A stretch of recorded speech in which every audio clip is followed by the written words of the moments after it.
The time is finally here. Tesla is finally beginning to deliver its Cybertrucks. And, well, I don't know what you think about the design of the Cybertruck. I personally love it, but... It straddles a line between silly and cool. You know what I mean? Yes. Like it's boxy enough to be... It's like it's interesting. Like it's unique. But like I also think it's kind of like silly. Like, well, it's almost like you'd have to have a level of confidence just to be able to drive it around. Yeah. Like, you know, like if you're driving around in... Like I drive like a Corolla hatchback, right?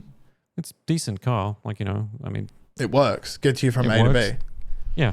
But like, you know, I'm not driving around going, hey, look at me. But like if you're in the Cybertruck, everybody's looking at you, right? Like, oh, for sure. I would be too self-conscious probably to drive it. Yeah, it is. It's a truck that's definitely going to change the way that the roads look when there is a lot on the roads. I don't think necessarily in Adelaide, maybe in Sydney and Melbourne, maybe. But we're talking about this is $100,000 US truck if you're going to get the Beast version. This is a expensive pickup truck. And so there's a few details that changed, and a lot of people, including myself, are quite upset at Tesla for doing this, because there was a bunch of pricing and specs, preliminary specs that were released, I don't know, months ago. And then the delivery event come out, and then we got the finalized specs and pricing, and it was completely different. So all the people, the million people that put down, I think it was $150 US deposit, completely refundable. They kind of got gypped in a way, because at the delivery event, they thought they were buying X price for X price and specs, and then the delivery event comes out and it's different. It's more expensive. You get a little, it's a little bit faster, and I'm talking like 0.1 second, 0.2 second faster. But for the majority of it, we got what Tesla said, beside a few changes. But still, it's weird that they even did that. Usually they overcompensate. Yeah, but isn't the fact that because it was a concept, right? Like it was never... like the fact that they actually But don't take deposits for it then. Yeah, the fact that they actually made it and released it in as quick as they have is impressive, because like, I mean, it is a new style of vehicle, right? Like, I mean, the shape and how it... Like just everything about it is different. Yeah, so the fact that it's like, so when they first unveiled, so like this is what it's going to look like, at that point it's like, well, this is what it's going to look like, but it's not working yet. Like we still have to fine tune the kinks and everything else. So like, I don't fault them for changing or thingo, because like, I mean, the end product looks impressive. Like, you know, the promises of like your news piece there about, you know, how tough it is. Oh yeah, how it can like withstand bullets and stainless steel plates. So unnecessary. So there's a few things I want to touch on with the bullet thing. But before I do that, I want to talk about the change that they did between the initial announcement and the delivery event. The original Cybertruck was going to ship without, what are they called? The mirrors on the side of the car. How? What do you mean how? So what are you supposed to do with that mirrors on the side of the car? Well, it's got cameras around the entire car, so you can look at it on your dash. But the US regulatory agency, I think it was like the Department of Transportation or whatever it is over there, said you got to ship the car with side mirrors. So what Tesla did is they shipped the Cybertruck with side mirrors, but you can just walk up to the side mirror and then like push in a button and then just take it off if you want to. Right. And then that will initiate the cameras. I think it is completely legal to, at least in the US, to drive without side mirrors, but... So it's just a loophole, like you can't have a car, you can't, release a car or vehicle without side mirrors, but you can drive around without side mirrors. Yes, you need to ship the car with side mirrors, but no one can stop you tearing them off. As for other, I suppose let's call it, I don't want to say the last point was a problem. But the Cybertruck has like a canopy kind of thing. I can't remember the specific name for it, but you can press a button or the touchscreen somewhere, and an automatic cover will come in over the tray at the back. That completely blocks out your revision. So there is no revision mirror anymore. It's on your screen. So if you're driving on the left side, your screen will have a permanent revision mirror. So for you to be backing up or whenever you want to check the revision mirror, instead of you looking up now, you got to look down. So it's kind of like a little muscle memory remap that you have to do. What was really impressive to me was the fact that it beat a Porsche 911 while towing a Porsche 911 over a quarter mile. Yeah. For something that's like basically a tank, right? That's impressive. Yeah. It's a tank. It weighs like 8,000 pounds or something like that. Hold on, I'll pull up the stat. But like with that, would you, if you're given, two options right now, like, hey, Jack, you can have a Porsche 911, color that you want, decked out exactly how you want, or the Cybertruck, which would you pick? Ooh, right now I really want a Cybertruck, but long term? But a Porsche 911 is nice. Yeah. It's nice. It's iconic. Yeah, it is. It is nice. So the Cybertruck weighs 6,843 pounds, and we'll get that in kilos for you right now. Here we go. Pounds in kilos. That's 3,103 kilograms. It's 3 tons, dude. So now with the weight, we've established that it is bulletproof.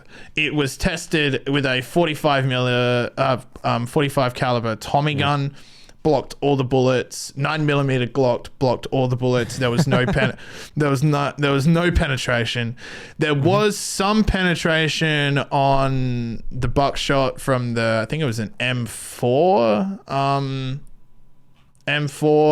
shotgun, but the only reason it penetrated was because a pellet hit the exact same spot where pellet has previously hit. But it didn't. What was that? Sorry. How long before we start seeing reports about this being the vehicle of choice for cartel? Probably. The pellet penetrated the stainless steel, but it didn't actually go through the door. And then they demonstrated that. But with basically any other car, you can just shoot straight through both doors. Right. So all the movies where they're like hiding behind their door and they're like bang, bang, bang, bang, bang, that's all fake. Unless you got a Cybertruck. With that being established, it's tough. It weighs a lot. Tons, literally tons. What is going to happen when this car collides with another car? Yeah, or a pedestrian. It is going to be like running into one of them really old cars, like the ones that are literally made of steel. And well, they don't have crumple zones, and then basically all the force goes into your neck.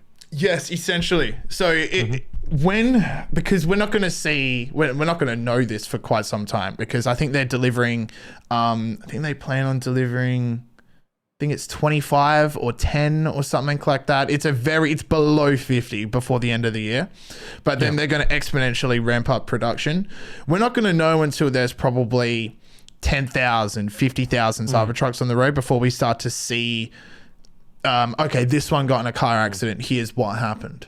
But you reckon it's going to be a disaster? Oh my God, yes, of course. It's bulletproof. Whatever runs into this at full speed, or if the Cybertruck runs into something or someone at full speed, it is going to be catastrophic for both the person driving the Cybertruck, unless Tesla have some magic airbags, or can somehow distribute the energy that is put into the car. I'm interested to see what the shell is going to turn into after it's crashed, because there is huge panels. Like, I think the side panel on the side of the Cybertruck is like the one that goes above the window, the passenger window or the Yeah. driver's window, that's all one big piece.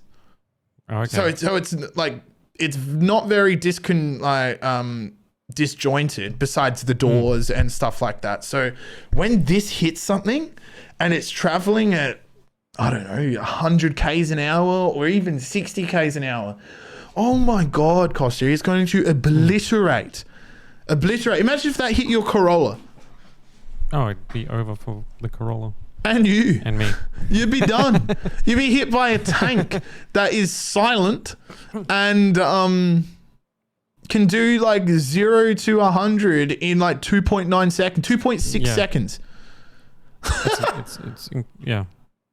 Yeah, so to expand out gonna, more. Sorry. Like, with the side mirror thing, do you think it's actually legal to have one in Australia then? Does this comply with Australian vehicle laws? I have no idea. You'd assume that ours are a bit more stringent than the Wild West that is the US. Yeah, for sure. I have no idea, but yeah, that's what I have been reading and researching, that you can take them off. But to expand out more, imagine if I don't think it would be a safer world if everyone was driving a Cybertruck.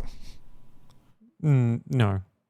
I don't think it would be like safer. You said, like, if it's like a tank, my concern is that, like, based on what you're saying now, is that like what about if you're driving and you get into an accident, right? Like, is your back going to be ruined from a little bump? Yeah. Like, you're going to get whiplash, you're going to get like you're going to have lifelong spinal issues just because you're driving this thing that doesn't have proper crumple zones, or it wasn't designed to protect the driver over the car or over the vehicle. So like now modern vehicles, like you're saying, like the old steel cars, right? They were tanks, right? Because you could like drive into a fence and the car will have a scratch on it, but the fence will be absolutely destroyed. Yeah. But like that impact that force has to go somewhere, and it goes into the driver. So now you got cars that if you get into a little minor accident, like your front will be completely ruined or fully crumpled, but you'd be fine, right? But your car is a write-off. So like that's the win-win situation with modern vehicles, is that sure, like the cars like will break or like, crush like without very much at all, but the impact to you is minimized. I think that's a very good trade. You've got airbags. Whereas this Cybertruck sounds like if you smack into a wall, there will be airbags, but the force will just go straight up your spine and do some damage. I'm very concerned about people driving around in a bulletproof car. Yes. And like just getting into accidents for the driver of the Cybertruck and also the person that is unfortunately colliding with it. We're not going to know that. Like I said earlier, we're not going to know that until there's probably even 100,000 for even to be a noticeable issue. Yep. Where they're like, oh God. Yeah, there has to be heaps of them before you start seeing stats. Because usually with a like brand new car, it rolls out. And I'm hardly a car person. The only reason I'm interested in the Cybertruck is because it's more tech than it is. Like I like EVs. I don't know anything about combustion engines, but from the reporting that I have done and the research that I have done on vehicles, usually when one is released, there is the initial rollout, and then they start to notice more problems as there is 10,000, 50,000, 100,000 vehicles on the road. And then they got to do a recall on a certain aspect of that car that is causing problems, whatever that issue is. So regulators come in when there is, I don't know, 1,000 or 5,000 incidents that are popping up that can then be traced back to a certain component or something like that. And then they go, you got to get rid of that. And then Toyota are like, well, we got to do a recall. So then I think that the odds of this having a recall are pretty high then. I mean, my Corolla had a recall, right? I had to take it in because there's some component, like 4 years later. It's like, hey, X blah, blah, blah needs to be replaced. And you're like, okay, like bring it in. They do it. And yeah, I mean, based on how new this is, like the chances of there being like a recall to fix something or other is pretty high. Yeah, I completely agree. I'm very excited to see it. I think it's an incredible feat of engineering. I think what it can do, especially with this electricity, It's battery charging. It's like you can give your house power with the Cybertruck. You can output that much power that you can run your entire home from a Cybertruck, which is just ridiculous. You can also charge other EVs with it. That's pretty cool. It's got some really nice features, but it doesn't do anything. It doesn't do anything that a pickup truck already doesn't do, and also what a Tesla doesn't do. Like, yes, it comes with all the self-driving features and all of that, but they're in Teslas now. Yep. This feels kind of like, from looking at the specs, what it can do, the design, it feels like a very complicated engineering problem that Tesla created for themselves to differentiate from the rest of the pickup truck market, because they're competing with the most popular car in the United States, which is the Ford F-150. Yeah. That's the most popular vehicle in the US. Yeah, because they're crazy for their pickup trucks. They love them. They love them over there. So for them to differentiate themselves, they created a pickup truck with a bunch of engineering issues that they needed to overcome, which they did. They have. And that's the impressive feat. Yeah. I think that's the best way to describe the Cybertruck, is that it's an engineering problem created by themselves for themselves to solve. Exactly right. Exactly right.